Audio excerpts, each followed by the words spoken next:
Hello, students. So, in mathematics, we have something called set builder notation, which allows us to build more complex sets. Not always more complex. I mean, we can build simple sets with it too, but it's basically a language, a way mathematicians have of talking about sets. Let's do an example. Suppose I wanted the squares of the first three positive integers.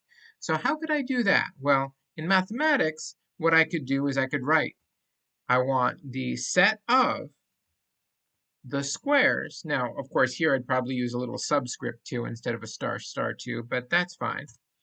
So the set of the squares, and I'll say, so this is our x squared. And then I have this little dot dot. Some books use a vertical line, some books use a dot dot, depending on when you learn this sort of set theory. What this means is like so that. So this is the set of x squared so that x is one of the first three positive integers. So this is what set builder is. And one more time in mathematics, how do we read this? The set of x squared so that x is from this collection. And then we ended it with this. That means we're done. That's our set. Okay. Now this doesn't work in Python. So why am I showing it to you? Well, I'm showing it to you because Python has something that's almost the same. Instead of calling it set builder notation in Python, it's called a set comprehension. And the only thing I have to change in order to make this work is I go like this, and I change that to a for statement. And boom, I've gotten the squares of the first three positive integers. So the language of math right into the language of Python. Now, of course, if I already know what the squares of the first three positive integers are, right, I could have also written this as 149, and I would have gotten the same result. Sometimes we don't know what the objects are. Sometimes there's enough that I might not want to write them all down. Sometimes they might be big. For instance, let's say I have this, the set of the 10th powers of the first three positive integers. And maybe I didn't want to sit down and write out, figure out what the 10th power was of 3. But by writing this as a mathematician, everybody knows what's in the set. What's in the set? The 10th powers. 10th powers of what? 1, 2, and 3. And instead of a dot dot, this is the only difference between the math notation, set builder, and the Python notation, set comprehensions, is I have a for here instead of that little dot dot. And like I said before, some books use a dot dot, some books use a vertical line. Vertical line can get confusing because mathematicians use vertical line for a lot, especially divisibility when a number divides another. So you can get a lot of vertical lines. I think I've seen books move away from that and go to dot dot, but we're dropping both. We're going to stick with for.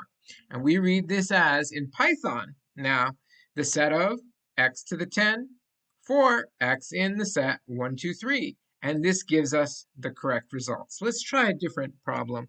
Let's say I want the set of all negative x where x is one of the first three, I don't know, 2-digit numbers. I could do that and hit enter, and that's what I get. I got the set of negative x where x is going to be in this set, 10, 11, 12.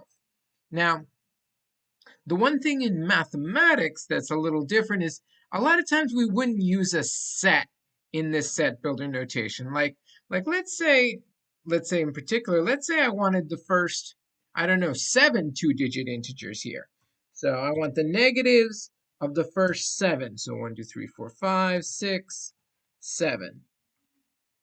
So I want the set of negative x for where x is one of the first 7 2-digit numbers.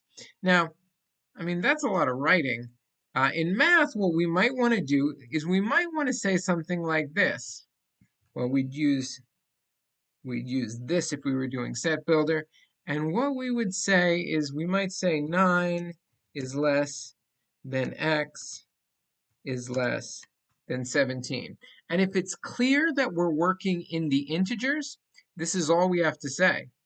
Of course, if x is a real number, this would include all sorts of fractions in between those integers as well. as well. But if we're clear that we're working the integers, we could just write this. If it's not clear, we could write nx is an integer. And we could, of course, use symbols for integer. We have the z with the extra line and its history and all of that. Well, is there a way of doing this 9 less than x less than 17 in Python? Well, what is this in math even? If I have 9 less than x less than 17, and let's go to a new place here. So that would be the open interval 9 to 17. That is 9 less than x less than 17. And if I had this, what would this mean in mathematics? Well, it would mean 9 is less than or equal to x, less than or equal to 17, and we call this the closed interval, and it includes its endpoints. And in mathematics, we also have half open and half closed. Like this one here is closed on the left, open on the right. And what this would be is this would mean 9 less than or equal to x, but strictly less than 17 because it's open here on the right. And then finally, we could do this, though we're not going to do this too much here. Okay, so we have this interval notation in math. Now, Python has its own type of, well, it's like interval notation, not exactly the same, because we're sticking in integers only in Python. But it has a similar notation to this. What we have is range. And for range, what we're going to do is we're going to just do this. We're getting rid of this, this, and this. And this is just going to be the range from 9 to 17.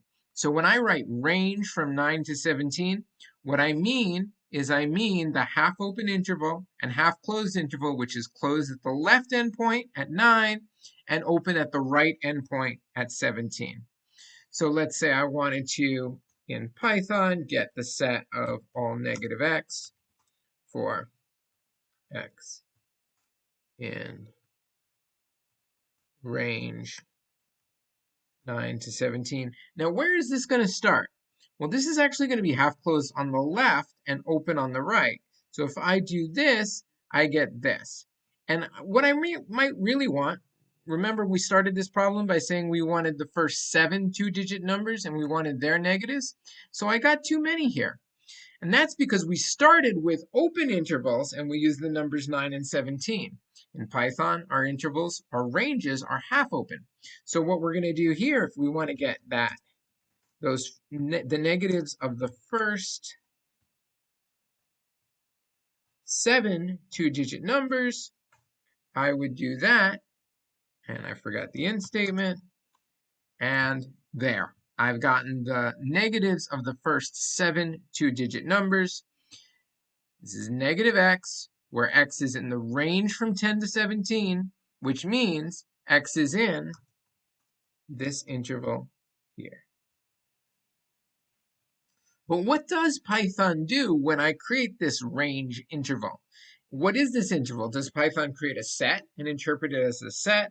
Does it create something else? Well, let's see in the next video.